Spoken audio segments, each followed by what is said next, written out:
is the only way. With a humble heart, let us do our part. That's our mission every day. Prophecies fulfilled, there's no time to waste. Let's declare that Jesus saves. Christ so loved the world that he gave his life.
Okay, yan.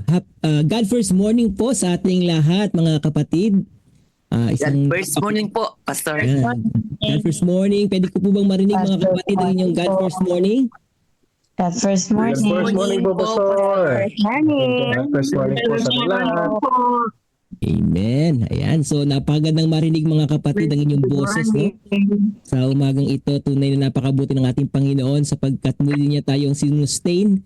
At ngayon, sabi nga, we are still alive and still kicking dahil ang Panginoon po ay mabuti sa lahat ng panahon. Kaya magpasalamat tayo, mga kapatid, sa umagang ito sapagkat muli tayo nagkaroon pagkakataon na magising at muling buksan ang mga salita ng ating Panginoon na siya magpapalakas po sa bawat isa sa atin. Kaya ngayon, mga kapatid, ay paalala po, no, kung meron po kayong mga Facebook, i-share po natin ang ating mga Facebook live, no, yung itong daily spiritual empowerment natin. At kung pa pwede ay mag-comment po kayo doon ng at highlights kasi minsan effective po yun para ma-notify naman po yung ating mga kasama, mga kakilala na manood, no, po sa ating God First Morning at makinabang po sa mga salita ng ating Panginoon. Okay? So yan, at binabati ko po ang ating mga kapatid na nasa Facebook Live na. Sina Brother Noel Carido, yan, Sister Marilyn, si Mafranca, at si Nanay Belen. Yan, talagang lagi yan si Nanay Belen. At sa iba pang nanood, 11 na po tayo dito sa ating Facebook Live at 57 dito sa ating Zoom. Kaya binabati ko rin kayo lahat dyan, mga kapatid. Purihin po ang Panginoon sa umagang ito na sa kabila ng napakasarap na tulog pero narito na ginising tayo ng ating Panginoon para tayo pagpalain ng kanyang mga salita. Kaya sa oras na ito, mga kapatid ko, hindi na tayo magtatagal pa at nais kong tumungo na tayo sa ating Bible reading na pangunahan po sa atin ni Pastor Caleb Yao na po. So, bago yan, tayo po muna ay manalangin. Let's pray. Amang banal, Diyos na makapangyarihan sa lahat, muli kami nagpapasalamat sabagkat kami inyong ginising sa umagang ito na malusog ang aming mga pangatawan, masisigla ang aming mga kaisipan upang muli pong basahin, pag-aralan ang iyong mga salita magpapalakas sa aming spiritual na buhay. Ingatan niyo po kami, pangalagaan, at ang banal na spirito ang manguna sa bawat isa sa amin sa pangalan po ni Jesus. Amen. Okay, ipagkaloob ko na kay Pastor Caleb Yao ang panahon para po sa ating Bible reading. So, God first morning po sa ating lahat, mga kapatid. Ang ating pong Bible reading for this morning is found in 2 Samuel chapter 6. Babasahin ko po siya sa New King James Version.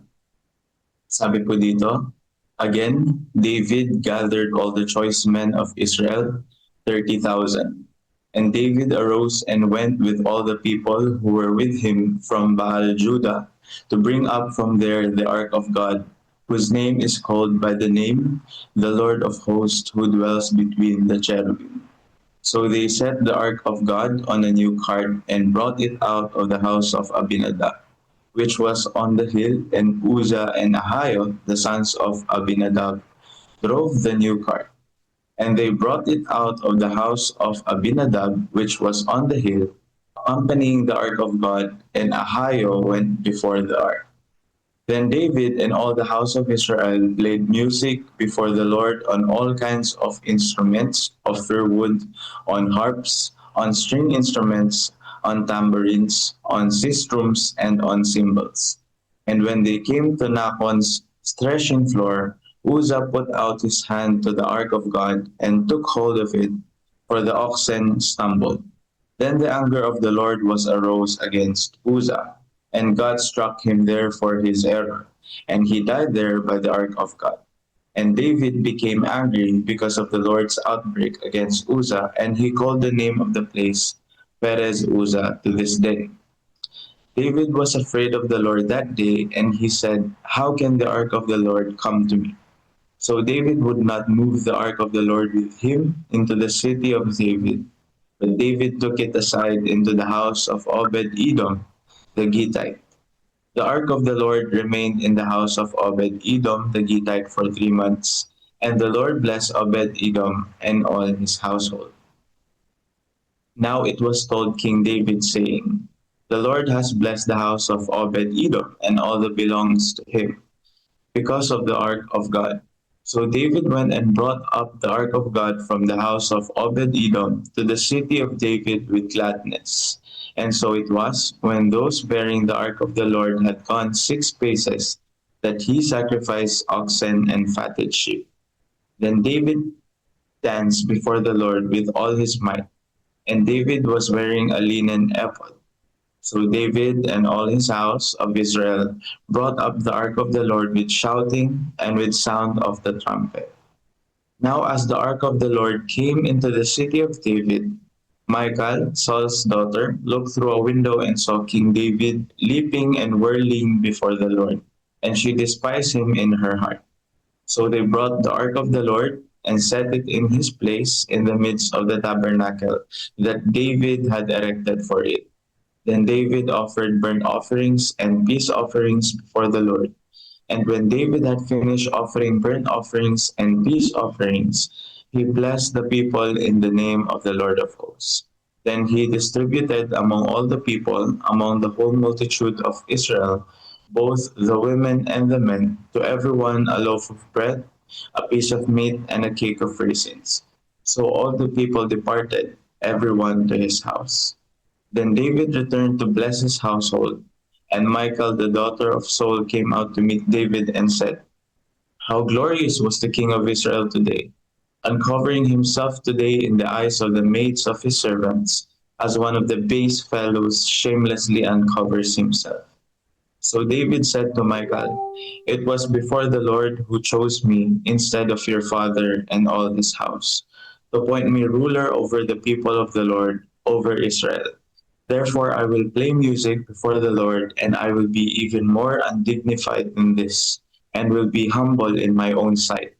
But as for the maidservants of whom you have spoken, by them I will be held in honor. Therefore Michal, the daughter of Saul, had no children to the day of her death.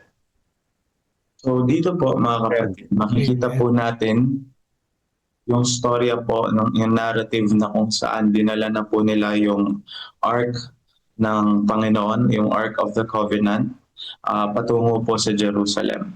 So nakita po natin na ito po ay napunta muna sa bahay po ni Obed-Edom kasi nga po natakot po si King David kapag dinala po yung Ark of the Covenant sa kanila dahil nga po namatay po yung isa pong lalaki na si Uzzah. Kung titingnan po natin si Uzzah, parang napakaganda po nung intention po niya, no? Dahil po na nagkaroon po ng problema dun sa oxen na nagdadala po ng Ark of the Covenant. Ang nangyari po is sinalo po ni Uzzah yung natutumbang Ark of the Covenant. Pero dito po natin makikita na ang Panginoon hindi po niya binabali ang kanyang mga salita. So, God is the ultimate na nagsasabi kung ano po yung tama at kung ano po yung mali. So pinagbibigay sa atin ng demarcating line mga kapatid. Kaya kapag sinabi po sa Bible kung ano po yung tama at mali, hindi po natin pwedeng questionin po yun at hindi po tayo pwede pumunta sa gitna.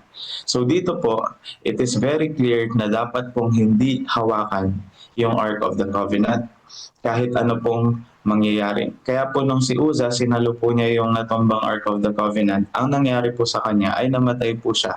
Kagaya po ng sinasabi ng Panginoon na kung sinong hahawak ng Ark of the Covenant ay mamamatay. So mga kapatid, yun po yung first reflection ko po talaga. Na sa ating pong buhay mga kapatid is minsan nagiging Uzzah din po tayo. Feeling po natin na pwede nating baliin yung salita ng Panginoon. Kung sa politics, meron po tayong naririnig na sinasabi nilang bend the law. Hindi po natin pwedeng i-bend yung salita ng Panginoon or yung kautusan po.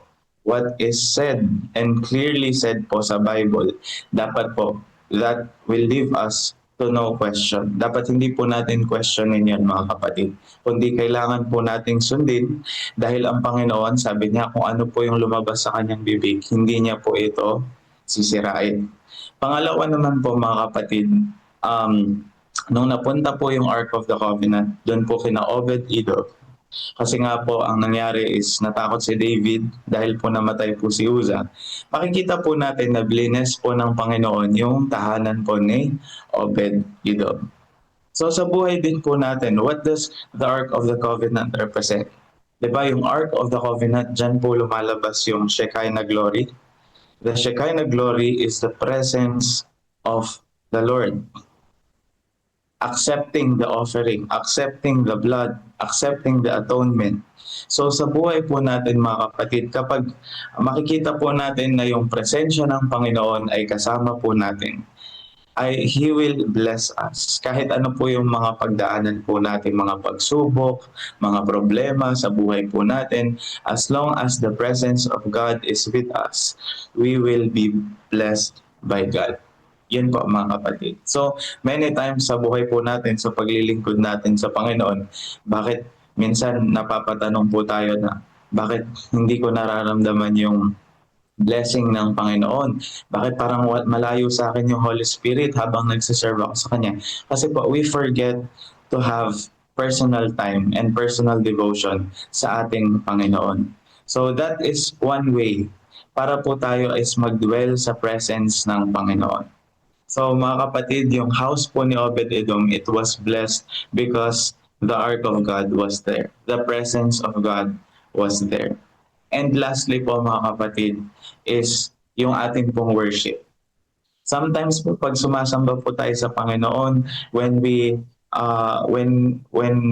pag pinapakilala natin that we are Adventist, minsan ikinahihiya po natin yung ating pananampalataya. Ikinahihiya po natin yung ating pong mga stand, no? Yung katotohanan na hawak po natin.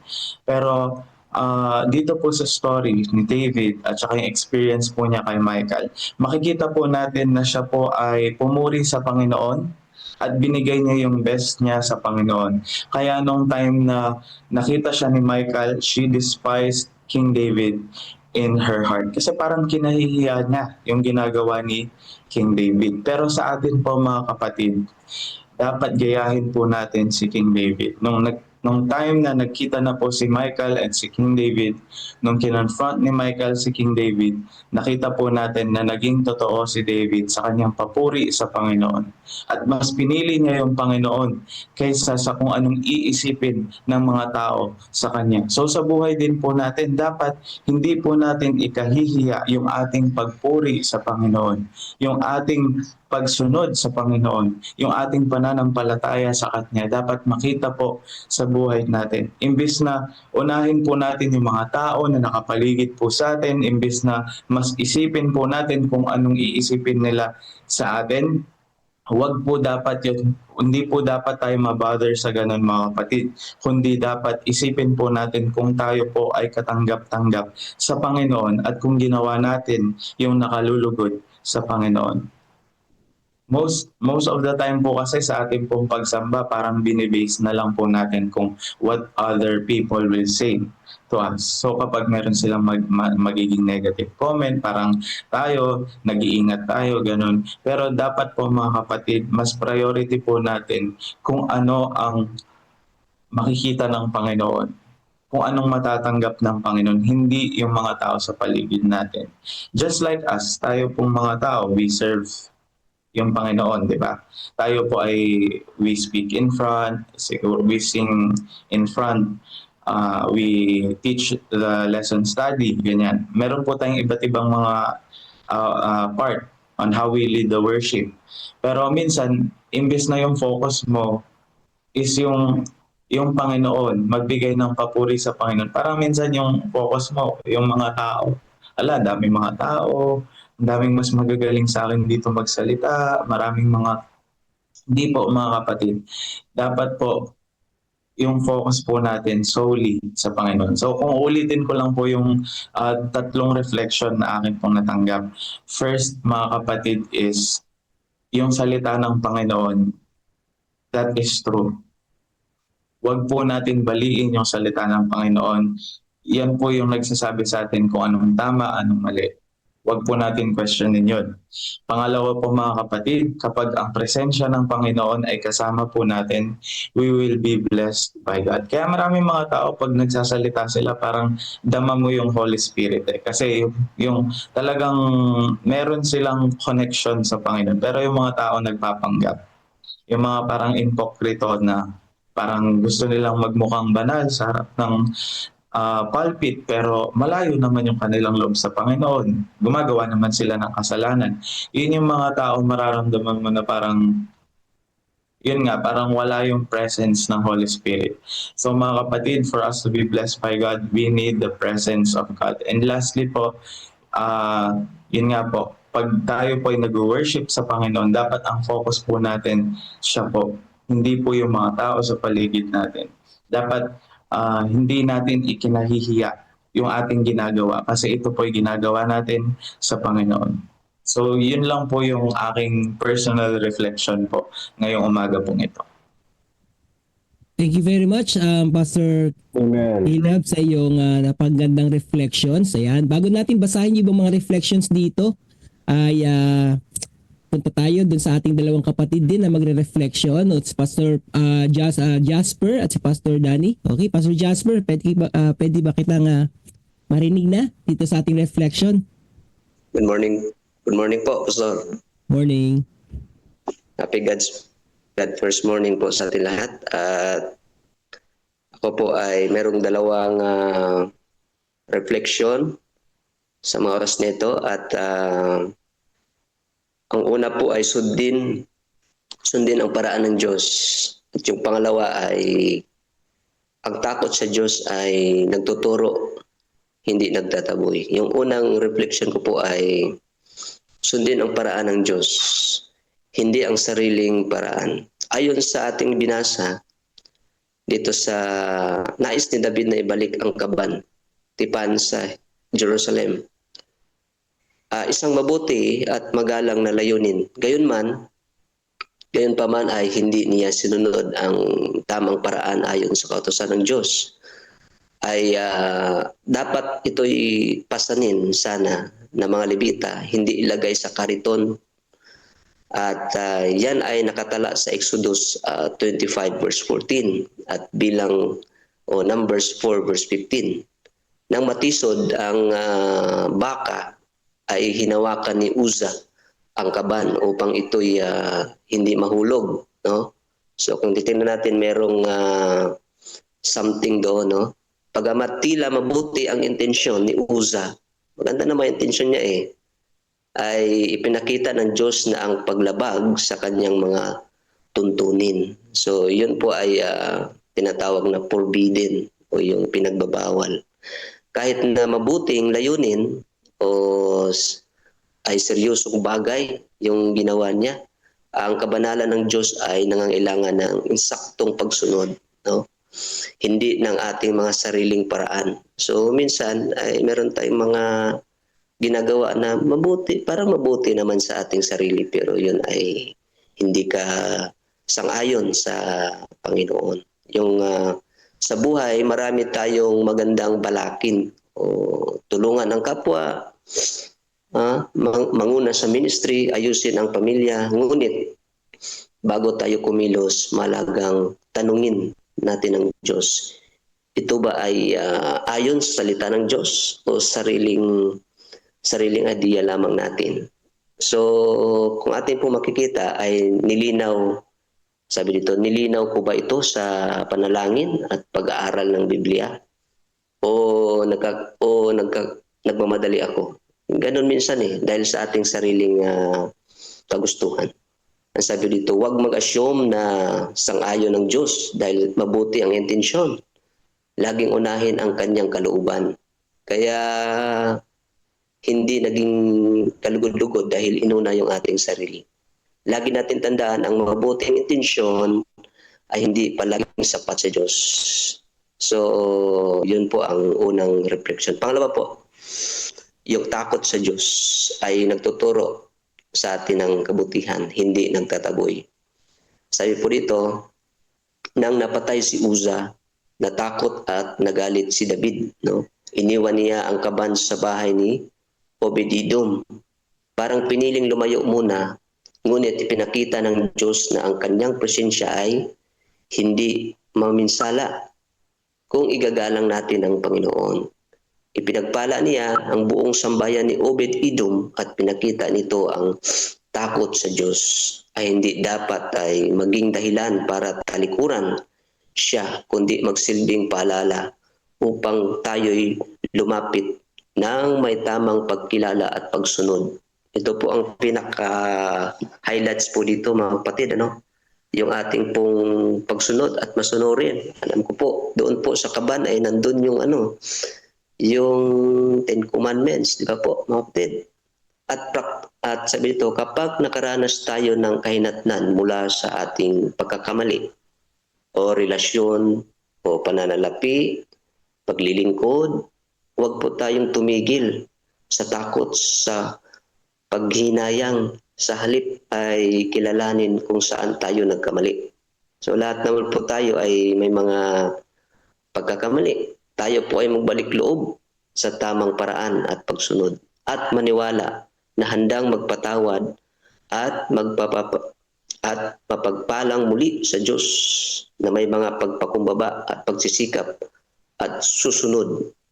Lagi natin tandaan na matutong lumapit muli sa Diyos ng may paggalang kahit pagkatapos ng pagkakamali. So yun po mga kapatid, ay kailangan po natin na magkaroon po tayo ng takot sa Diyos at sundin po yung paraan ng ating pong Panginoon. Yun na po yung aking reflection. Maraming salamat po.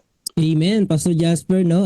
Purihin po ang ating Panginoon. Ayan, bago tayo pumunta kay Brother Romel, punta muna tayo kay Pastor Danny na siya magbibigay ng isa pang reflection. So, magito, Pastor. God first morning po. So, Good morning. yan. So, karugtong po ng reflection ni Pastor Jasper ay nandito na po tayo dun sa point nung saan ay ipinasok na ni King David yung Ark of the Covenant.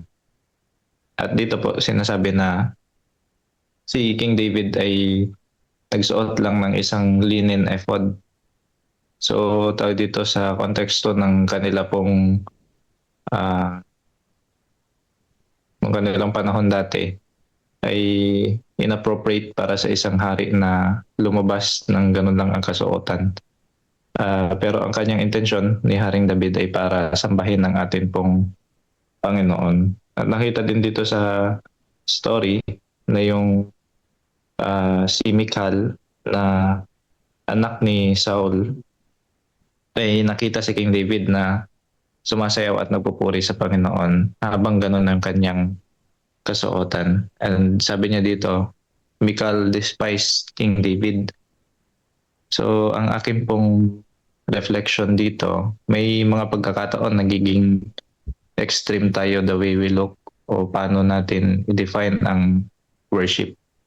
May mga may mga extreme na judgments, especially kapag may mga bagong hikayat.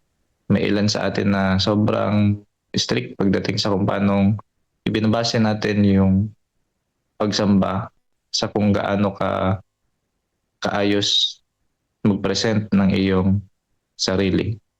Pero dito sa story, sa chapter 6 ng 2 Samuel, pinakita sa atin na ang Panginoon ay higit na tumitingin sa iyong purpose, higit na tumitingin sa position ng iyong puso pagdating sa pagsamba, hindi lang sa kung ano yung nasa panlabas na appearance mo. Yes, we can wear coat and ties when we enter worship, pero kapag wala naman dun yung puso natin, parang wala din.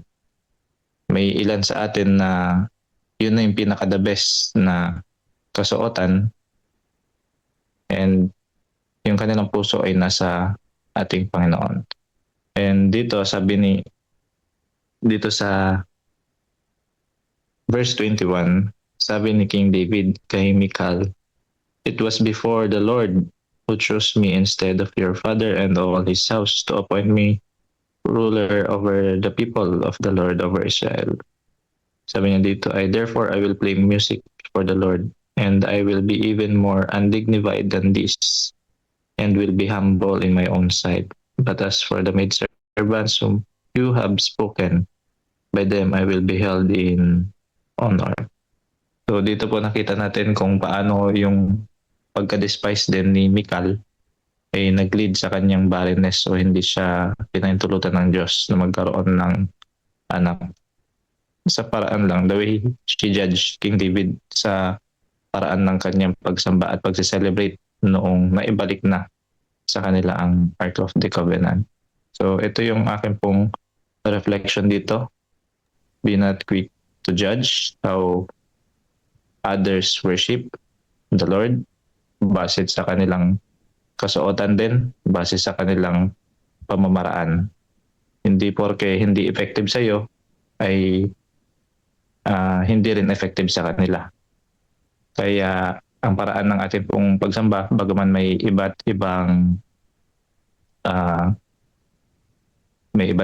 kaparaanan, ay hindi po dapat tayo maging ganun kabilis to judge others when it comes to their way of worship. Yun lamang po. Thank you very much, Pastor Danny, no, sa iyong reflection sa umagang ito. Ayan, mga kapatid, maraming salamat sa ating narinig. At bago ko basahin itong mga reflection dito, bigyan natin ng pagkakataon si Brother Romel. No? Kanina pa po siya nakataas ang kamay. Okay, Brother Romel, it's your turn. Ayan po, magandang umaga po sa ating lahat mga kapatid. Purihin po yung Panginoon dahil po sa kanyang kabutihan. Tunay po na bless na naman ako sa ating pong napakinggan ngayong umaga sa mga talata at sa mga sintas ng Biblia natin pong binasa. Tunay po na napakabuti ng ating Panginoon. Ang aking refleksyon po dito ay isa lamang mga kapatid. Ating pong pagnilay-nilayan ngayong umaga, makikita po natin sa Kabanata 6 and 7, sabi po dito mga kapatid, ipinakita ng pagkamatay ni Usa na hindi tayo dapat maging pabaya sa presensya ng Diyos. Kahit mabuti ang ating intensyon, ang paglabag sa utos ay may kahihinatnan. Ang kaban ay sagrado, hindi dapat hawakan kung hindi pinapahintulutan. Mga kapatid, tunay po na ang utos ng ating Panginoon ay dapat nating sundin mga kapatid. Number 1, ang sabi po dito na ang presensya ng Diyos ay napakabuti mga kapatid. Kahit paman ano yung ating pong intensyon, minsan nagagawa natin minsan na nangunguna tayo doon sa ating pong Panginoon. Yun yung nakikita ko minsan mga kapatid sa ating pong mga sarili. Kaya ang paglabag daw mga kapatid sa utos ng ating Panginoon ay mayroong pong kahihinatnan. Kaya po mga kapatid, sa ating pong paglilingkod, dapat unahin po lagi natin yung presensya ng ating Panginoon. Yun yung pinakabuod po ng aking pong reflection ngayon. At ang pangalawa mga kapatid, dito po ay sinasabi, ang kaban ay ito ay sagrado. Kaya mga kapatid, ang authorized lang dito na pag binigyan ng karapatan ng Diyos ay yung mga sagrado. Ano po ba yun? Mayroong pong puso na handang sumunod, handang maglingkod, at handa pong magpasakop sa ating Panginoon. Yun yung pinakamabuti. Yun yung nakita ko kay David, na ang pagsunod niya sa Diyos ay talagang mayroon siyang puso na buo. Yun yung sinasabi ni brother kanina, yung nagbasa sa ating pong na alam mo mga kapatid, mayroon daw po tayo dapat na pagtalima sa Diyos. Yun yung napakaganda doon na nakita ko sa kanyang refleksyon kaninang una. At ang sabi po dito, hindi dapat hawakan kung hindi pinahintulutan. Kaya mga kapatid, minsan masakit man nating marinig ito, minsan tayo po ay, minsan may sarili tayo may word akong dyan yung pangingialam na hindi naman natin dapat yun saklawin, nagalawin. Kaya mga kapatid, masakit man ito, pero totoo na minsan kahit hindi naman tayo dapat nito gumawa, ay parang gusto natin pangunahan, lalo tigit yung ating mga namumuno sa iglesia. Alam mo, bilib ako sa mga pastor, sa mga elder na minsan ang kanilang pong direksyon ay mayroon talaga pong kabutihan. Pero minsan, mayroon pong mga kapatid na mas gusto pa nilang gawin yung kanilang sarili. Kaya mga kapatid, alalahanin natin na ang presensya ng Diyos ay laging dapat nasa atin. Kasi po sigurado na ang lahat nating gagawin, yan po ay ikabubuti nating lahat kung kasama natin ang presensya ng Diyos. Kaya mga kapatid, hold on tayo palagi na tayo po ay laging magpasakop sa ating Panginoon dahil nandoon ang pagtatagumpay at tunay na paglilid sa atin. Kasi pag hindi po, ikakabagsak natin yun mga kapatid. Ikakasama natin. Yun yung nakikita ko dyan mga kapatid. Kaya marami pa sana akong isi-share pero nakikita ko yung oras ay wala na.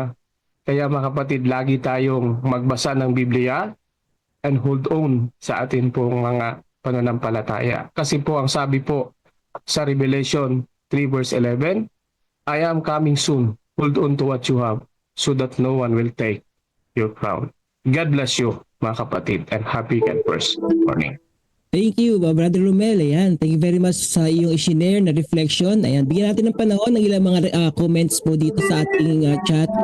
Napaganda rin po ng kanilang mga reflection. Ayan, kay Brother Sunny, ang kabanata sa isa ay tungkol sa pagdadala ng kaban ng tipan patungo sa Jerusalem.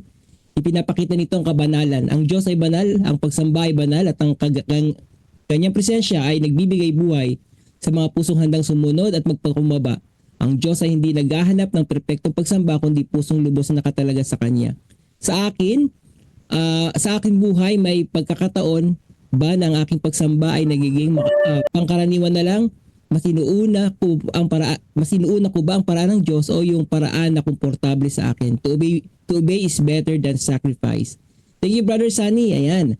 At kay Pastor Jerry, lesson highlights: strict obedience brings joys and happiness, while disobedience brings discouragement and risk life. In the first attempt, disobedience brought distress and puzzle to David, yet the explicit obedience by David made the second transfer of the ark very delightful. Occasions and celebrations left a lasting impression upon Israel and the generation to follow. We too will find thorough delight and joy in rendering unreserved obedience to the Lord. Ayan. So natuto po si David, no? Meron po kasing pagkakamali doon sa pag-transfer ng ark. Okay? Tuloy po natin pagbabasa. Galing po kay Pastor Jerry. At sabi po dito, okay. Lesson on the side of the Levites, Uzzah and Obed Edom from the house of Abinadab. Uzzah was struck to death in attempt to rescue the falling ark of God and touch it, while Obed Edom enjoyed and blessed in keeping the ark of God in 3 months. Dalawang spiritual leader na magkaibang karasan. Pareho nilang nalalaman ang patnubay at pag-aalaga ng Ark of the Covenant, ang sagisag ng presensya ng Diyos. Isang banal na tungkulin ang ipinagkaloob ng Panginoon sa mga tagapagturo ng banal na kasulatan, pastor at pinuno ng iglesia. Mapapahamak o pagpapalain ng mga tao na ating pinangunahan depende sa ating pagsunod o pagsuway sa malinaw na instruction ng Panginoon. Let us be grounded in the Bible, focus on the mission. Happy God first morning. Ayan. Thank you very much po, Pastor Jerry, sa iyong shinare, no, sa umagang ito. So nalaman natin mga kapatid, may mga responsibilidad tayo, no, kung ano po ang iniutos sa atin ng ating Panginoon, mas magandang sundin sapagkat ito'y magdadala ng kaligayahan, ayan, sa ating mga paglilingkod. Okay? Thank you very much mga kapatid sa ating mga reflection sa umagang ito. At yan, okay, muli ay please share our Facebook Live upang hindi lang po tayo mabibless kundi yung ating mga kasama at ganoon din po sa ating mga nandito sa ating Zoom. Alright, so ngayon mga kapatid, tayo po ay dadako na sa panalangin po ni Pastor Caleb, and then punta na po tayo sa into to his day church history after po ng prayer ni Pastor Caleb. Pastor? Tayo po ay manalangin. Panginoon namin Diyos na nasa langit, kami po ay nagpapasalamat sa umaga pong ito na amin pong napag-aralan ang inyong mga banal na salita at amin pong natutunan na napakahalaga po na patuloy po kami pumupuri sa inyo regardless of what other people think about us. Lord, kami rin po ay nagpapasalamat dahil nakita po namin ang kahalagahan ng inyong mga salita na hindi po ito mababali, na ito po ay totoo at mananatili magpakailanman. Kaya Panginoon, may you help us to put our trust and faith in you, especially in your promises. Kasi alam po namin namin, Panginoon, na kami makakaasa po sa inyo, that you will bless us and that you will be with us. Lord, salamat din po sa pagkakataon na kami po ay patuloy niyo pong pinapalakas ang aming pananampalataya. Nawa, Panginoon, ay magpatuloy po ito upang sa gayon patuloy kami makapaglingkod sa inyo na may kasiglahan at kasigasigan, at marami mga tao ang mabibless din sa amin pong paglilingkod sa inyo.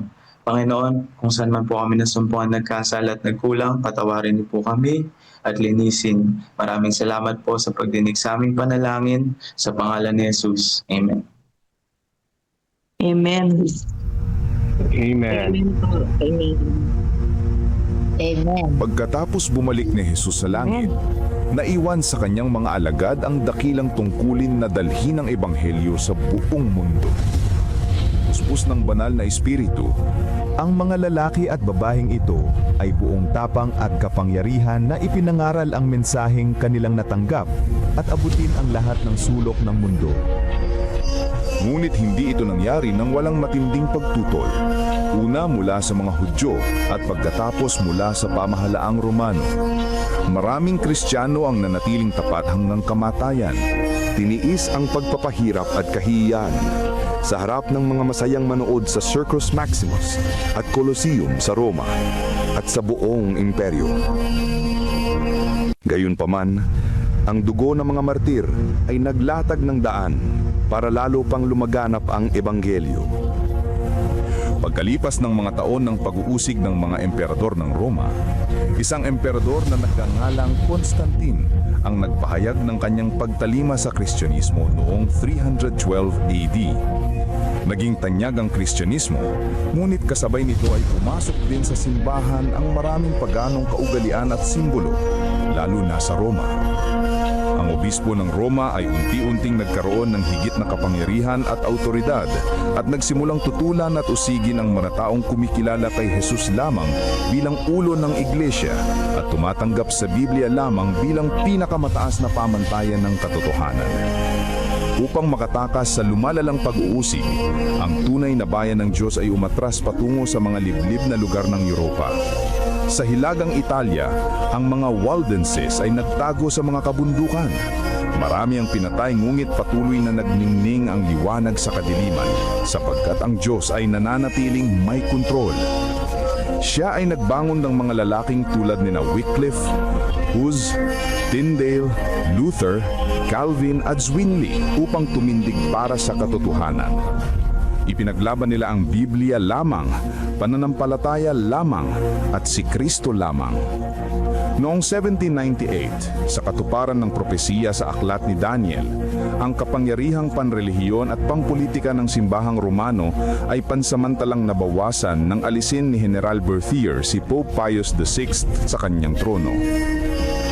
Kasunod nito, nagkaroon ng malaking pagkagising sa interes tungkol sa mga propesiya ni Daniel at marami ang naniwalang malapit nang bumalik si Jesus. Sa Estados Unidos, pinangunahan ng Baptist preacher na si William Miller kasamang daang-daang ibang tagapangaral ang pagtuturo tungkol sa pagbabalik ni Kristo noong 1844. Subalit nang hindi bumalik si Jesus noong 1844, masusing pag-aaral ng Biblia ang nagbigay liwanag sa isang maliit na grupo na ang ministeryo ni Kristo sa makalangit na santuaryo ang dahilan ng kanilang matinding kabiguan. Natuklasan nila sa Biblia na ang ikapitong araw ay Sabat na itinalaga ni Jesus para sa kanyang bayan. Unti-unti nilang naumawaan na ang kanilang misyon ay ipangaral ang mensahe ng tatlong anghel sa Apokalipsis 14. Bilang mga Seventh-day Adventist, ang layunin nila ay ipangaral ng may kapangyarihan ang walang hanggang ebanghelyo at ihanda ang mundo sa pagbabalik ni Kristo.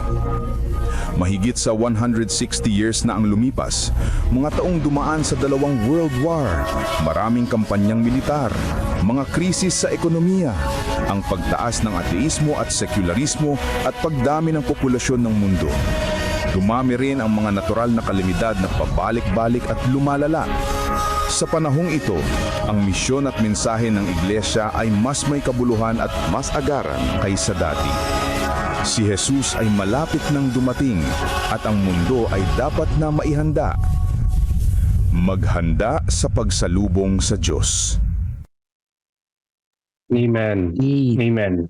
Handa na po ba tayo Amen. mga kapatid sa pagparito ng ating Panginoon? Yan po ang dapat nating pinaghahandaan, ano? Lalo na nakikita na natin ang mga signs of the time, no? Na dapat po nating malaman, okay? Na ang Diyos ay malapit nang dumating. Okay? So ngayon, punta na po tayo sa ating devotional, yung ating pong Jesus Wins. Okay? Andito po ba si Brother Jovan? Pastor Jovan, andito po ba? Okay. Mukhang wala po, no? So, kung wala po, ay ako na po magbabasa mga kapatid ng ating devotional sa umagang ito na may pinamagatang ang kanyang pagiging anak ng Diyos. Ayan. So, okay. So, ang ating wait lang po mga kapatid. Ayan, para mabasa. Okay. Ito ang minamahal kong anak, sa kanya ako lubos na nalulugod. So yan po ang ating key text mga kapatid sa umagang ito. Okay, basahin natin. Ayusin ko lang po para mas makakita niyo po mga kapatid yung ating binabasa. Yan, malinaw na. Sabi po rito, napakalaking pagpapala na magkaroon ng mga makadiyos na magulang. Naging palagiang mapagkukuna ng suporta ang aking mga magulang. Para sa akin sa kanilang ipinakita sa napakaraming paraan na binuhusan ako ng walang kondisyon at hindi matitinag na pagmamahal.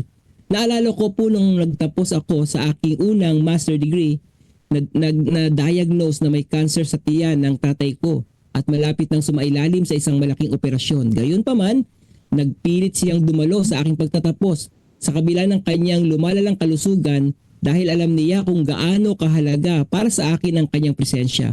Ngayon, wala na sila. Gusto kong muling basahin ang mga talang pagpampasigla na dati nilang ipinapadala sa akin na bumibigkas ng kanilang pagmamahal at suporta. Tiniyak ng Diyos na alam ni Jesus ang tungkol sa kanyang suporta at pagmamahal. Matapos ang bautismo ni Jesus, matatagpuan natin ang isa sa mga pinakamanghamanghang eksena sa Bagong Tipan kung saan may hayag ang Trinidad. Ang Espiritu ay bumaba kay Jesus at isang tinig mula sa langit ang nagsalita at nagpatunay sa pagtingin ng Diyos kay Jesus. Isang makalangit na pagbubunyag ng kanyang pagkakakilanlan. Ito ang aking minamahal na anak, sa kanya ako'y lubos na nalulugod. Sa mga kasulatan ng Hudyo sa Lumang Tipan, ang Israel ay tinawag na anak ng Diyos. Ang hari ng Israel na nasa linya ni David ay tinawag ding anak ng Diyos. Halimbawa, ngayon si Jesus, ang pinakamataas na hari ng Israel, ay kinilala bilang anak ng Diyos at pinapatunayan ng Diyos ang kaniyang pagiging anak at ang katotohanan na ang Ama ay nalulugod sa kanya. Kaagad pagkatapos ng pahayag na ito, hinamon ng dyablo ang katayuan ni Jesus bilang anak ng Diyos. Kung ikaw ang anak ng Diyos, ayon sa Mateo 4:3-6, na tinukso si Jesus na gamitin ang kanyang banal na kapangyarihan para sa kanyang sariling kapakinabangan. Kapag ang isang tao ay tumanggap kay Jesus bilang kanyang tagapagligtas, siya ay nagiging minamahal sa minamahal. Sa kanya tayo ay mga minamahal na anak ng Diyos. Masdan ninyo kung anong uri ng pag-ibig ang pinagkaloob sa atin ng Ama upang tayo matawag na mga anak ng Diyos. Kahit ang ating huling-muling pagpapakita sa Diyos ay inilarawan gamit ang mga makalangit na salitang ito, ako'y nagiging Diyos niya at siya ay nagiging anak ko. Okay? Sa pamamagitan ng anak ni Jesus, tayo rin ay nagiging anak ng Diyos. Kapag tayo ay naka-Jesus, alam natin na may katiyakan ang pananaw ng Diyos sa atin. Tayo ay kanyang mga minamahal na anak, siya ay nalulugod sa atin. So napakaganda mga kapatid ng ating devotional po sa umagang ito mga kapatid ko. No? So siguro lahat naman po tayo ay may mga magulang na talagang ever supportive sa atin, na saan man tayo dumuon ay sinusuportahan tayo. No? Ako'y naalala ko ng aking mga magulang, talagang maalala ko Pastor Jerry nung first time ko sa ministry. After ng aking college ay inassign agad ako. Sabi ko gusto ko magpahinga muna ng 1 year kasi 5 years na pag-aaral sa College of Theology. Gusto ko muna magpahinga ng 1 year para turuan ako ng aking ama sa ministry. Ngunit tinawag agad ako sa San Fernando Church. So walang magawa at talagang maglilingkod, no? Alam niyo mga kapatid, inihatid ako ng aking mga magulang doon na dala ang banig, dala ang kalan, dala mga kaserola. Yun ang isa sa mga naalala ko mga kapatid. Ganun ko naalala ang paglilingkod nila sa akin at alam ko na mahal nila ako. Ganun din siguro kayo mga kapatid. How much more yung pag-ibig ng ating Panginoon sa atin, na saan man tayo dumoon, mahal na mahal tayo ng Panginoon. At magpasalamat tayo kay Kristo nang dahil sa kanya mga kapatid, no? Yung pag-ibig ng Diyos ay ating naranasan. Okay? Amen. Kaya mga kapatid ko, yun na lamang ang pag-ibig ng Ama sa atin, na kumbaga ibinigay ang kanyang anak upang magkaroon tayo ng pagkakataon na tayo maging anak din ng ating Panginoon. Alright? So yan mga kapatid, baka may gusto pong mag-share ng kanilang mga reflection sa ating devotional sa umagang ito. Okay, meron po ba bago tayo dumuon sa ating pangatlong bahagi ng ating God First Morning? Meron po? Pastor, Ayan, okay. Brother Romel. alam mo habang binabasa mo yung yung ating devotional, ko'y emotional dito talaga.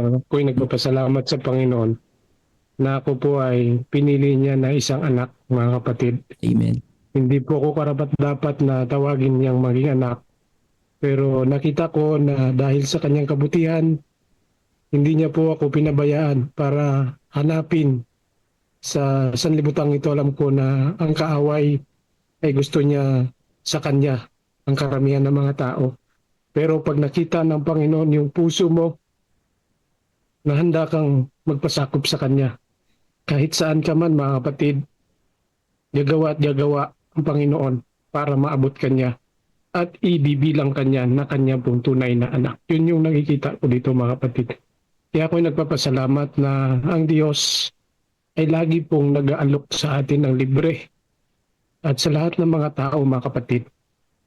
Kaya ako, pinupuri ko yung Panginoon dahil tinuro niya ito mga kapatid sa akin na magpasakop sa kanya. Dahil alam ko po kahit anong kayamanan man ang mayroon ako, kung hindi ako sa Panginoon, useless po ang lahat ng bagay. Yun yung nakita ng mga kapatid. Kaya napakabuti ng Panginoon na ako po ay hindi niya pinabayaan. Kasi po, kung ikukwento ko yung buhay ko mga kapatid, mahabang kwento, pero masasabi ko na sa kabila ng kadiliman na akin pong dinanas, ngayon po ay tunay na nakikita ko yung mukha ng Panginoon, yung kagilagilalas niya, na gusto niya talaga ako mapabilang sa Kanya. Amen. Kaya kung mga kapatid, kahit sino, yung aking nakakasalamuhang tao, gusto kong i-share yung pagmamahal ng Panginoon. Yun yung eagerness ko na may bahagi din sa iba. Dahil yun yung gusto ng Panginoon mga kapatid. Tayo pong lahat ay maligtas at mapabilang sa Kanya na bilang mga anak niya bago siya dumating mga kapatid. Kaya mga kapatid, doon tayo palagi, magtiwala tayo sa Panginoon at lumakad tayo sa silong ng Panginoon. Tayo po ay makakaranas ng Kanyang kaligtasan. Happy God First Morning po. Amen. Ayan. Thank you very much Brother Romel sa iyong testimony, sa iyong patutuon. No? Talagang isipin natin mga kapatid sa ating kalagayan para napaka-imposible tayong mahalin ng ating Panginoon. Pero yun ang kanyang ginawa. No po, talagang yung pag-ibig niya ay nalagana sa atin. Ayan. So ramdam ni Brother Romel yung karanasan na yung mga kapatid. And ako'y naniniwala kayo din. No? Ay may parehong karanasan na minsan iniisip natin mahal ba tayo ng Diyos, pero mga kapatid, tandaan natin mahal na mahal po tayo ng ating Panginoon. Ayan. Okay, thank you Brother Romel at sa encouragement and sa testimony na bless kami. Alright, meron pa mga kapatid? Okay. So kung wala na mga kapatid ko, ayan, tayo po ay dadako na sa panalangin, and after my prayer mga kapatid, atin na panoorin ng God First video. Okay, let's pray.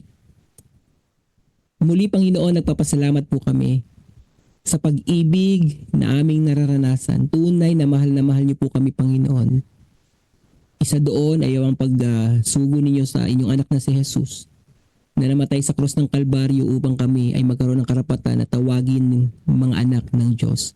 Pinupuri at nililuwalhati namin kayo. Salamat sa mga karanasan na aming napakinggan na siya nagpatotoo na ang pag-ibig niyo ay patuloy na nananagana sa bawat isa sa amin. Pagpalain niyo po kami, Panginoon, na patuloy na humawak sa pag-ibig na ito at yung pag-ibig na yon ay mag-overflow sa amin at maiparamdam din po namin sa mga tao na uhaw sa pag-ibig ng Diyos. Salamat, Panginoon, sa pagkakataong ito na kami rin ay maging instrumento upang maraming makakilala sa inyo bilang kanilang personal na tagapagligtas. Sa aming pagpapatuloy, sa aming God First Morning, hinihiling namin muli ang patuloy na patnubay ng banal na Espiritu sa pangalan ni Jesus. Amen. Amen. In a Amen. world that often loves things and uses people, Christians are called to love people and use things wisely. Jesus showed us how. He used mud to love a blind man. He used sand to love an adulteress. He used water and clay pots to love some newlyweds. He used loaves and fish to love a hungry crowd. He used his garment to love a bleeding woman. And finally, he used a cross and 3 nails to build the greatest bridge of all, a bridge of love. Jesus used things to love people. But in a divine twist of amazing multiplication, Jesus also uses the people he loves. He invites them to become his stewards, men and women through whom he continues to love others, even those who may have misused them. We're invited to use everything we are and have, our time, talents, treasures, and testimony to lead people to him, becoming co-workers in his vineyard. Remember, seeking the good of others is the way in which true happiness can be found.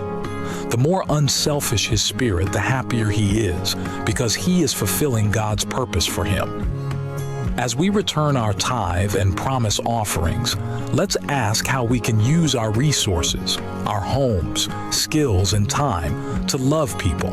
It's a beautiful way to live. It's God's way. Let's put ourselves last and God first. Amen.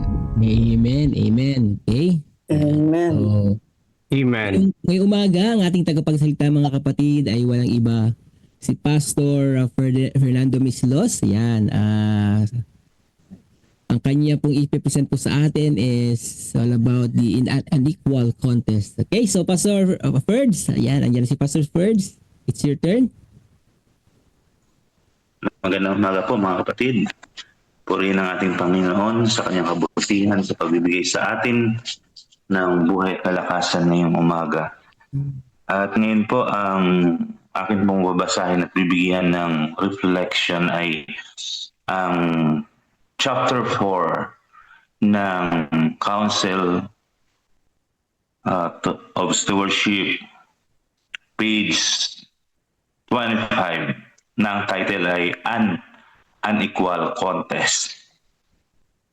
Pagpapahinaan niyo po sapagkat data lang po ang gamit ko, kaya hindi ko po i-open yung video para at least mapakinggan po natin itong mensahe na ipinagkaloob ng Panginoon through Ellen G. White.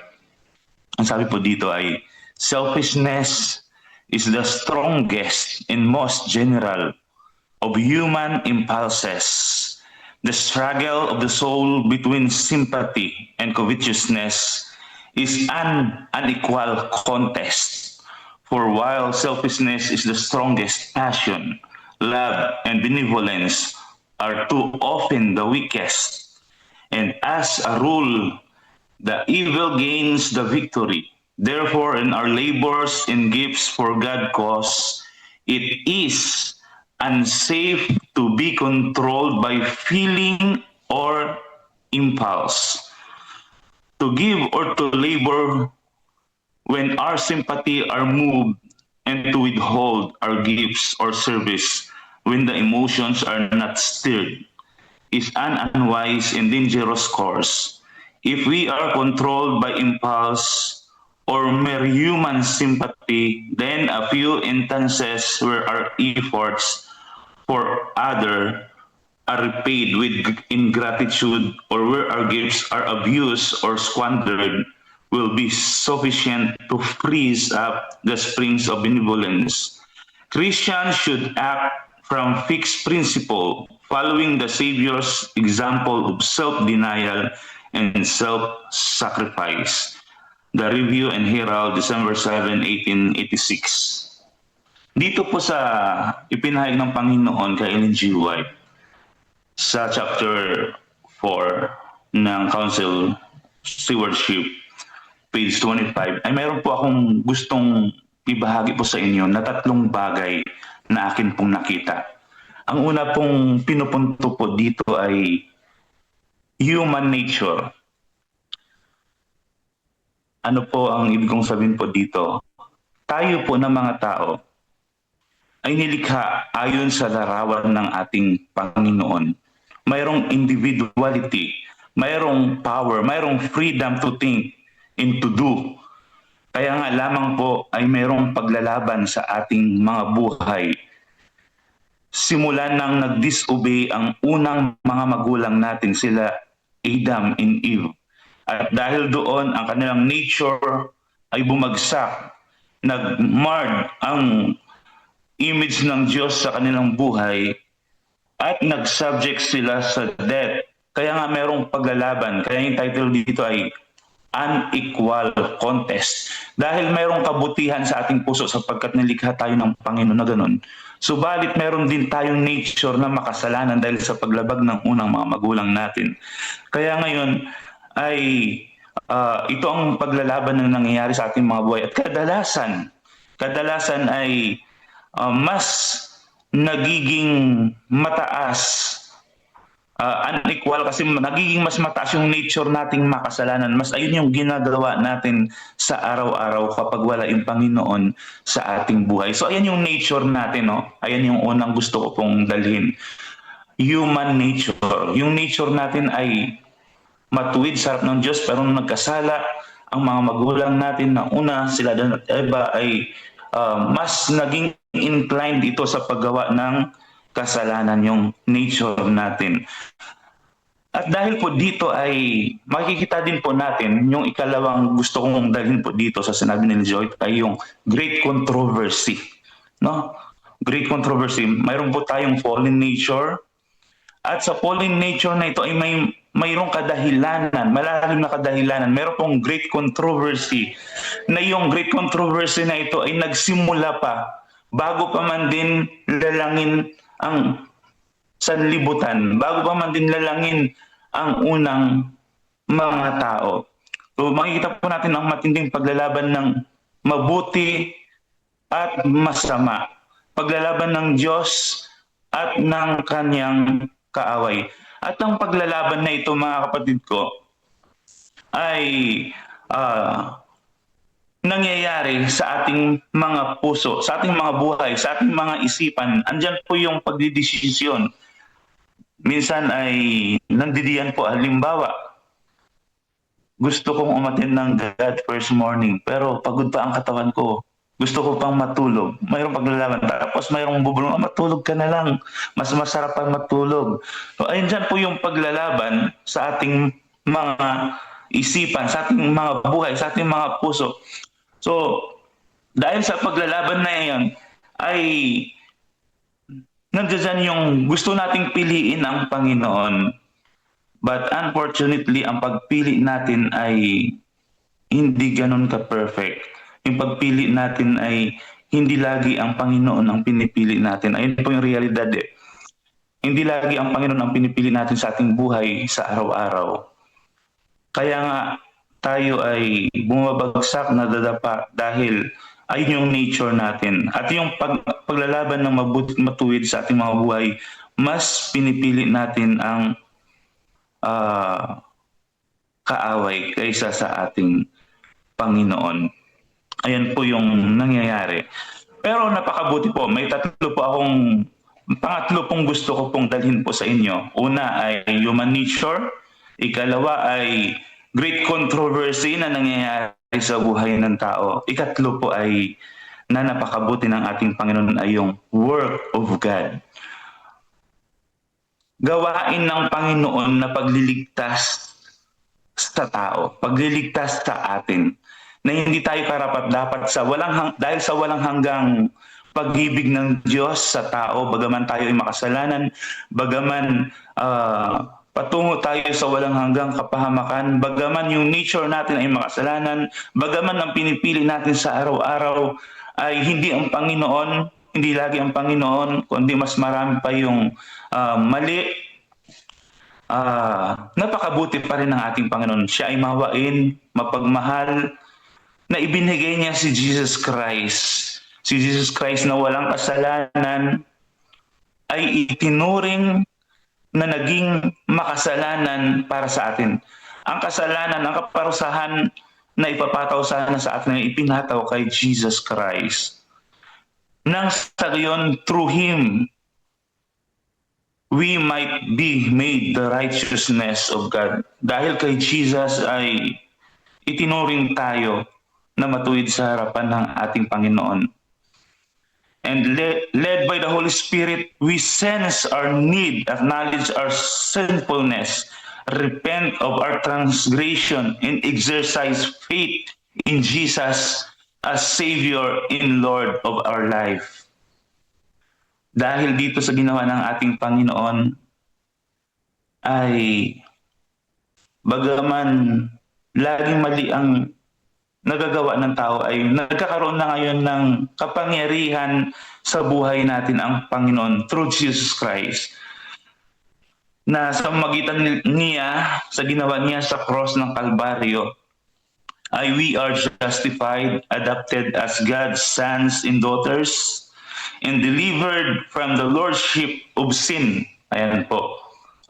Yung kanina pa ay human nature natin ay yung gumawa ng masama na lagi dahil sa merong great controversy. Pero ngayon dahil sa gawain, sa kabutihan ng ating Panginoon na iniligtas niya tayo through Jesus Christ, ay He also delivered us from the lordship of sin, sa kapangyarihan ng kasalanan sa ating buhay.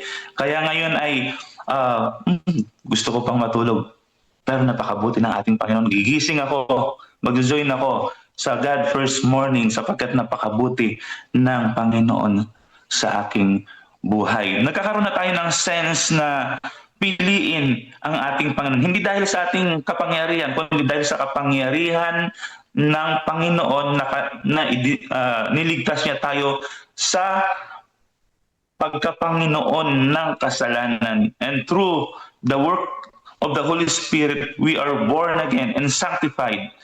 The Spirit renews our minds, writes God's love of love in our hearts, and we are given the power to live a holy life. And through abiding in Him, we become partakers of the divine nature and have the assurance of salvation now and in the judgment. Purihin po ang ating Panginoon na ipinakita niya po ngayong umaga dito po sa Council of Stewardship, page 25, na kung saan tayo ay makasalanan, yung nature natin ay makasalanan dahil sa paglalaban ng mabuti, pero napakabuti ng Panginoon na kung saan sa kabila ng kaawa-awa nating kalagayan ay iniligtas niya tayo. Gumawa siya ng paraan para abutin tayo. Purihin po ang ating Panginoon at magandang umaga po sa ating lahat. Yan, Amen. thank you very Amen. much, Pastor Ferds, ayan, sa iyong napagandang devotional. At purihin natin ang ating Panginoon, mga kapatid, sapagkat mahalaga na talagang una siya sa atin, sa lahat ng panahon. Ayan, at talagang dapat ay nasunod tayo sa prinsipyo na meron ng ating tagapagligtas at hindi yung sarili natin ang nasusunod or yung mga impulses natin, mga kapatid. Alright, so tayo po ay dadako na sa ating silent prayer, and then after ng silent prayer, mga kapatid ko, ay pangunahan po tayo ni Sister Tess. Ayan, Sister Tess, nandiyan ka na ba? Yes po, Ayan. Pastor. Alright, Sister Tess, sa adoration and confession at sa ating Thanksgiving ay si Sister Net. Sa Thanksgiving and supplication ay si Sister Net Lazaro. So, panahon na po, mga kapatid, para tayo po ay magkaroon po ng silent prayer. At susunod po ito ng ating dalawang kapatid sa panalangin.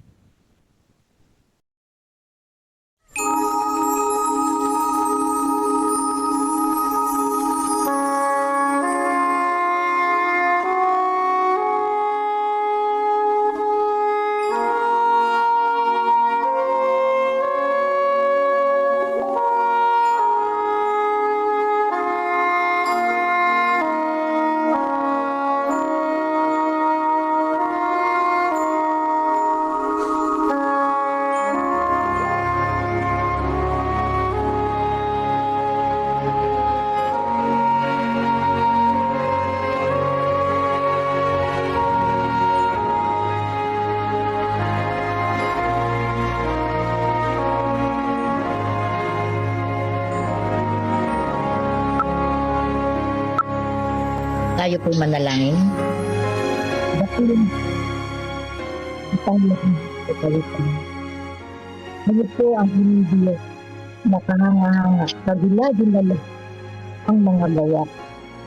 Dakila ang pag-ibig niyo sa amin na mga makasalanan. Bagamat sa araw-araw, Panginoon, kami po ay natuto ng kaaway. Nakagagawa kami ng mga bagay na hindi pagagid-ligid sa inyo. Subalit, lagi pong nandiyan ang Dilim Espiritu. Umaakay po sa amin upang kami po Panginoon ay dalihin dito po, Panginoon, sa katotohanan at upang kami ay mapanutog sa aming mga buhay. Dakilang Diyos, pinupuri po namin kayo at niluluwalhati sa inyong kabutihan. Napakabuti niyo po at hindi po kami, Panginoon, maglilikat ng pagpupuri at pagpasalamat sa lahat ng mga pinagawa niyo po sa akin. Bagamat kami maraming mga kasalanan, ang inyong pag-ibig pa rin ang siyang sa amin ay nag-aakay upang kami lumapit sa inyo. Ihayag ang aming pong mga kasalanan. Patawarin niyo po kami, Panginoon, sa lahat ng aming mga pagkukulang. Inuhugasan niyo po kami ng inyong mahal na dugo upang kami po ay magpatuloy na lumapit sa inyo na kilang Diyos. Maraming salamat po sa kabutihan ninyo sa akin ito. Ngayon kami Diyos na nagpapala sa amin at sana ang biyaya kahit po kami ang nagpapasal ng marami. Maraming salamat po sa inyong kabutihan. Sa aming dalawin, sa mga pangyarihan, sa mga Panginoon. Sa pagpapatuloy ang manaming Diyos, kami po ay lubos na nagpapasalamat muli sa isang malaking karapatan na kami po ay nakabahagi sa umagang ito sa paglilingkod. Maraming salamat sa God First Morning na patuloy niyo pong ginagabayan upang maging kalakasan ng bawat isa sa amin at kami ay magpatuloy na gumawa sa iyong gapirin. Bagamat mahirap, Panginoon, bagamat may mga hadlang, subalit nariyan ka upang ituro po sa amin ang mabuti upang kami ay gumawa sa iyong bukirin. Salamat po. Nagpapasalamat kami sa iyo, O Diyos, sa mga lingkod mo na iyong ginamit sa umagang ito. Kay Pastor, amin pong nilalapit si Pastor Caleb Giyaw, Pastor Jasper Puyong, Pastor Donnie Romero, Pastor Jonel Focke, Pastor Fernando Mislos. Binigyan mo po sila, Panginoon, ng lakas, binigyan sila ng katapangan at kaalaman tulad ng pinangako mo ang masa Joshua 1:9, nagabayan ng na iyong gagabayan ng iyong bayan ng may pag-ibig at may katapatan. Marami pong salamat sa patuloy na pagbibigay ng mabuting kalusugan sa bawat isa. Patuloy mo po silang i-bless ang kanilang mga pamilya, sapatan po ang kanilang mga pangangailangan, lalo na po sa ministry ng bawat isa. Amin din pong inilalapit sa inyo, Panginoon, ang mga ang San Antonio Church. Salamat po sa kanilang pagkakaisa.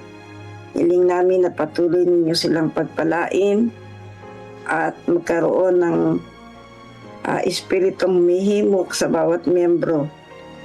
Ganon din po ang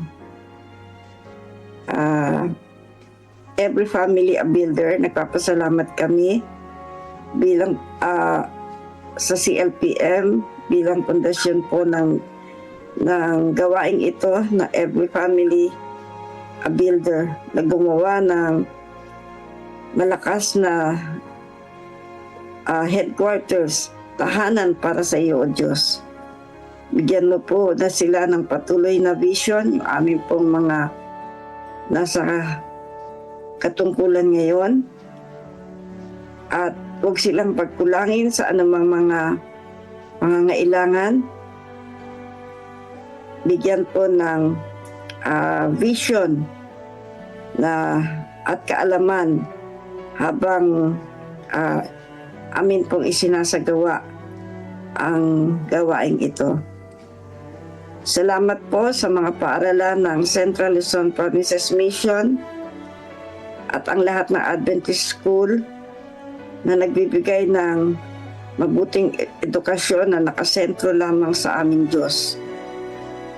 Hingi namin, Panginoon, ang patuloy mong gabay sa mga guro at mga mag-aaral at sa mga administrasyon sa karunungan at kaalaman at sa tagumpay na kinaharap ng mga kabataan.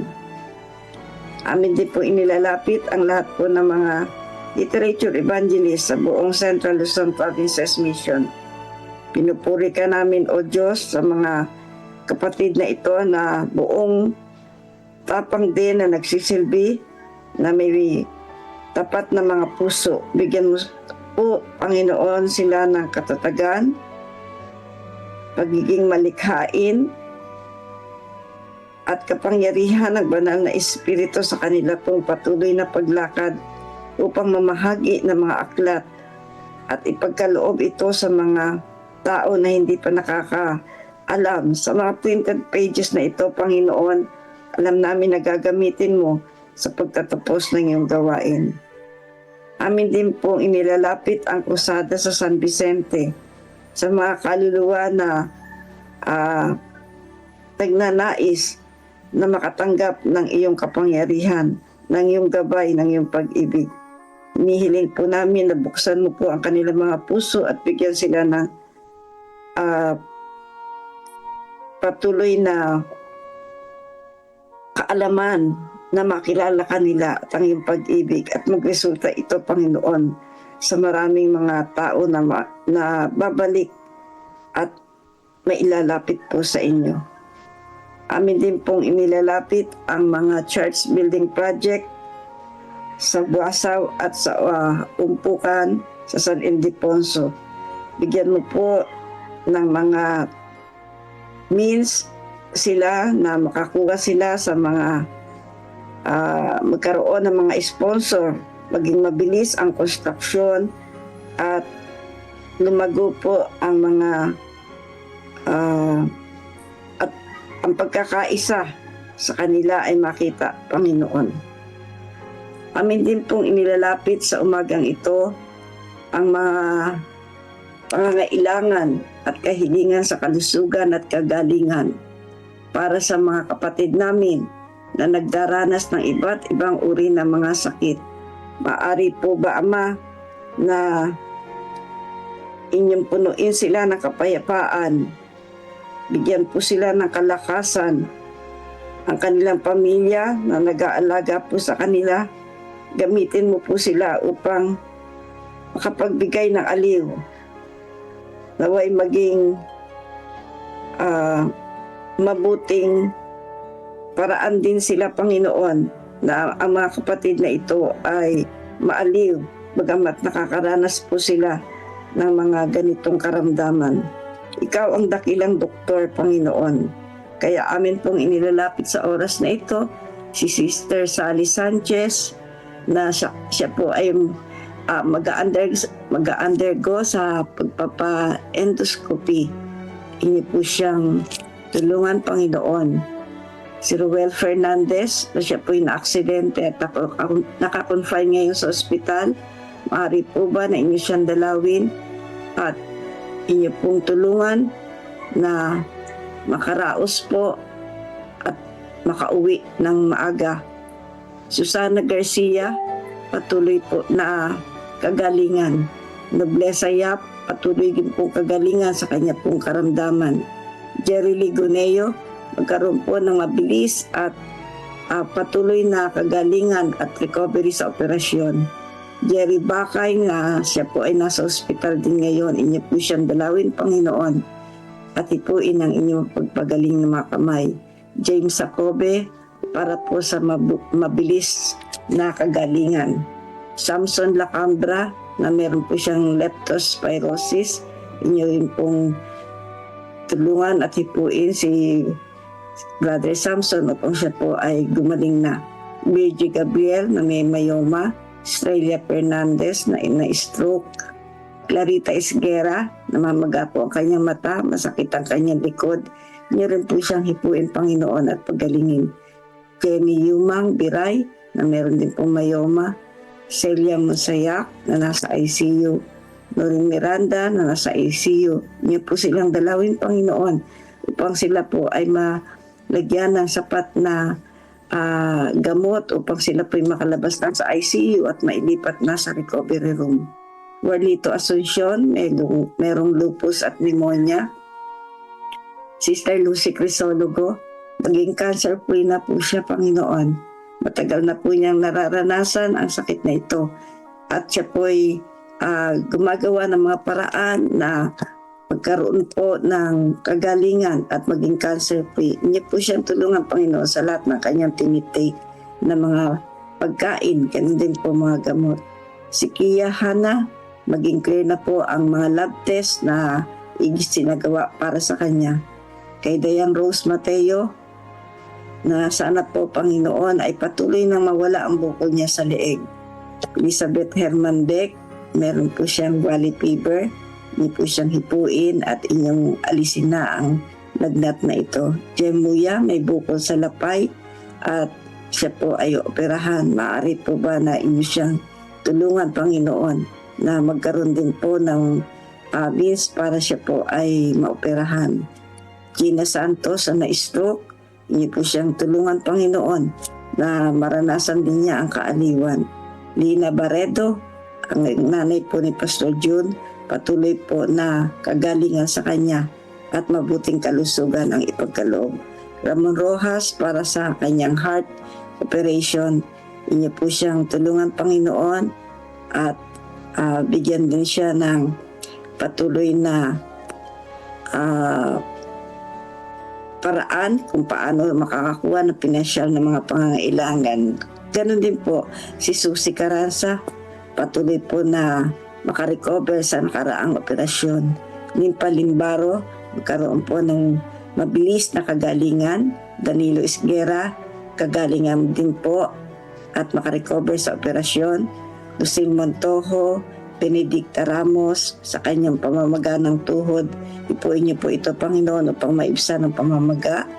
Lenji de los Santos, physical strength and healing, patuloy din po na inyong bigyan siya ng kalakasan at kagalingan. Emerson Parcon, na naka-admit ngayon sa AMCM, patuloy, Panginoon, namin inalapit ang kapatid na ito na nakakaranas ngayon ng hindi magandang kalagayan. Ari po ba na inyo siyang dalawin sa kanyang kinalalagyan ngayon at siya po'y bigyan ng kaaliwan at nawa, Panginoon, ay gumaling na siya. Ganun din po ang iba naming mga kapatid na hindi po nakapagbigay ng kanilang pangakahilingan. Patuloy mo po na tulungan ang bawat pamilya na narito, Panginoon, at mga nakikinig, sumusubaybay at sumasangkot sa mga gawain. Ama, alam namin na malapit ka na pong dumating. Alam po namin na kami inihahanda mo upang magpatuloy po. Sa oras na ito, Ama, patuloy po namin hinihingi ang iyong pag-ibig, ang siyang ibuhos sa bawat isa sa amin. Na kami, Panginoon, ay makatayong matatag sa anumang mga pagsubok, mga karamdaman na dumarating at dumadapo po sa amin. Ang bawat pamilya, Panginoon, ay iyong i-bless. At alam namin, Panginoon, na patuloy ang pagmamahal mo sa bawat isa sa amin bagamat kami nagkakasala. Kaya sa oras na ito, kami po ay muling naniniklod sa inyo, Panginoon, na ang lahat ng mga kahilingan na amin pong nabanggit ay inyo po nawang sagutin. Hindi po namin kayo inuutusan upang mangyari ang lahat ng aming nais. Subalit, nihiling po namin ang iyong kalooban, ang siyang ipagkaloob po sa amin. Maraming pong salamat, Ama, sa pagdinig mo po sa aming mga panalangin. Alang-alang po lahat sa dugo na nabuhos doon sa krus ng Kalbaryo ng aming Panginoong Hesus. Amen. Amen. Amen. Amen. Amen. Praise the Lord. Amen. Ang misyon ay hindi natatapos sa ating mga iglesia. Ito ay patuloy na isinasabuhay sa ating mga tahanan, sa ating mga komunidad at sa bawat puso na nagmamahal sa Diyos. Ngayon, tinatawag tayong lahat na makiisa sa isang dakilang adhikain. Building up for mission. Ang Central Luzon Provinces Mission ay naglulunsad ng isang pambihirang pagtutulungan, ang CLPM Headquarters Development Partnership Campaign. Hindi lamang ito tungkol sa pagtatayo ng isang gusali, kundi sa pagtutulungan ng mga anak ng Diyos upang itayo ang tahanan ng misyon. Isang lugar kung saan uusbong ang mga programa, manggagawa at paglilingkod para sa kaharian ng Diyos. Sa ilalim ng unang pamamaraan na tatawaging 5,000 Families for the Mission Home, inaanyayahan ang bawat pamilya na maging katuwang sa gawaing ito bilang isang Mission Home partner. Layunin nating magkaisa bilang isang malaking pamilya sa pananampalataya. 5,000 pamilya na magpapahayag ng pagsuporta sa pamamagitan ng 1,000 piso bawat buwan sa loob ng isang taon. Ang bawat pamilya ay maaaring makibahagi sa iba't ibang paraan. Una, sa tithes and offering envelope na ilalagay sa others bilang CLPM Headquarters Project. Sa bank deposit o CLPM online giving, at ikatlo sa payroll deduction para sa mga CLPM workers na nais ding maging kabahagi sa programang ito. Ang mahalaga ay sama-samang paglahok dahil sa Diyos, bawat pamilya ay mahalaga. Bilang pagkilala, ang bawat Mission Home Partner ay tatanggap ng Mission Home Partner Plaque at ang kanilang mga pangalan ay itatala sa Wall of Faith ng bagong CLPM Headquarters. Ang mga iglesyang magpapakita ng lubos na pakikibahagi ay kikilalanin bilang Faith Builder Churches. Sa bawat quarter, tayo ay magtitipon sa pasasalamat upang ipagdiwang ang mga kwento ng pananampalataya sa mga panalangin ng pag-asa at ang kabutihang ginawa ng Diyos sa ating kalagitnaan. Ito ay higit pa sa proyekto. Ito ay pagkakaisa. Higit pa sa kontribusyon, ito ay partnership sa misyon ng Diyos. Building up for mission, every family a builder. Amen.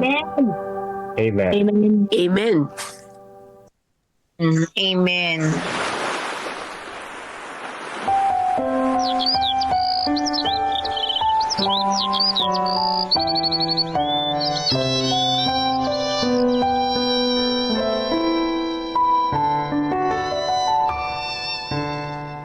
Kapag kay Kristo'y tayo'y magtatapat, sa lahat ng bagay ay magiging sapat.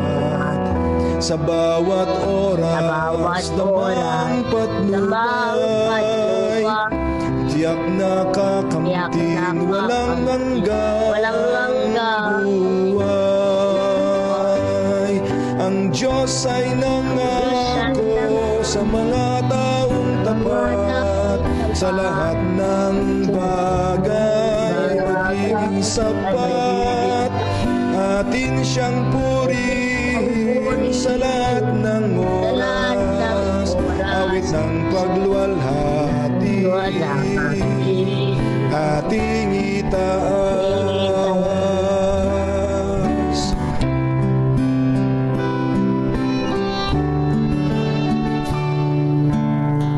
Si Kristo ang ating gawing Panginoon, puso't isip sa Kanya ito.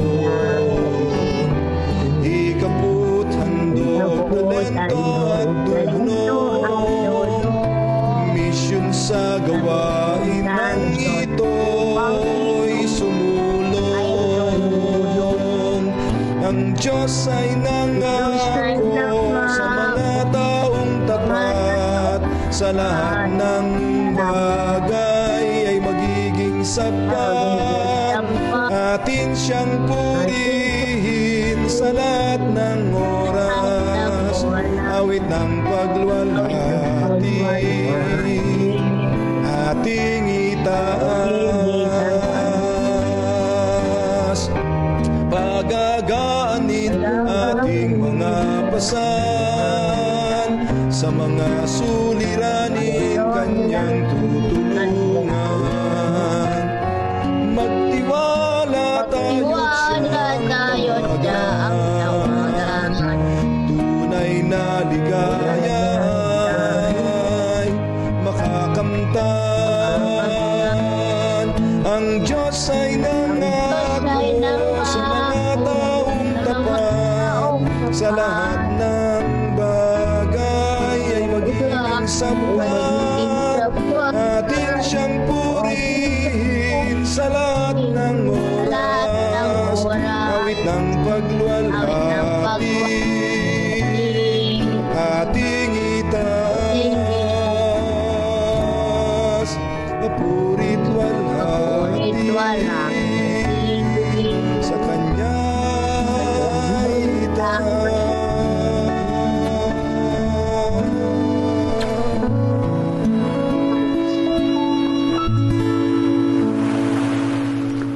Amen. Hey, Pastor Ferds.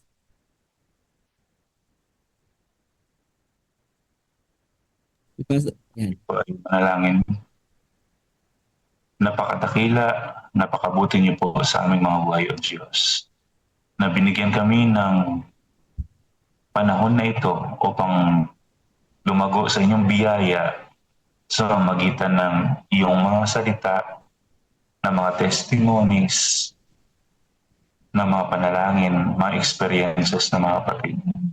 Nawa, maging inspirasyon po namin ito, Panginoon. Amen. Sa buong maghapon para makasama namin kayo. At ang inyong kapangyarihan, aming maranasan sa pangalan ng Panginoong Yesus. Amen. Amen. Okay, ayan. So, Amen. thank you very much. Amen. Announcement lang po mga kapatid, no? Ayan. Thank you very much po, Sister Net, Sister Tess. Okay, ang ating Zoom ay 173 po kanina. At ang first FB Live Praise the Lord. natin 31, second FB Live 25. Dalawa pong live yung ating nasa sa LPM Daily. Kaya all in all, may plus na audience po tayo sa Facebook. Okay, mga kapatid, announcement ngayong January 18, ang ating online orientation. Please invite all our officers, especially yung link na ibinigay po sa inyo, pakibigay po at pa-register po sila para makasama po sila sa ating online orientation kasi magkakaroon po ng breakout session doon sa bawat departamento po na inyong kinabibilangan. Ayan, thank you very much, Pastor Miss Los. And the rest of the may part po sa umagang ito. Praise the Lord. Ayan. And Pastor Joey, ating benediction. Counting muna. Ay, statement muna pala, statement natin. Yung mission statement. Yeah. Okay. Mission statement. Mission statement. Make disciples of Jesus Christ, live Faithfully proclaim the everlasting gospel Message. Mission for His return. Our method, guided by By the Bible and the Holy Spirit, Central Luzon Province's mission, through this mission, discipling, healing, and serving.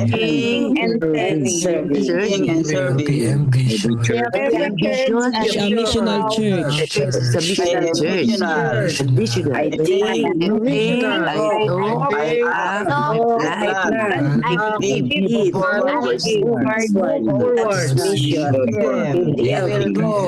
We'll go.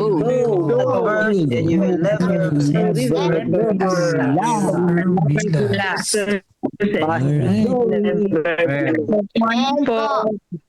ang ating benediction passage for the day ay matatagpuan sa Numbers chapter 6, 24 to 26.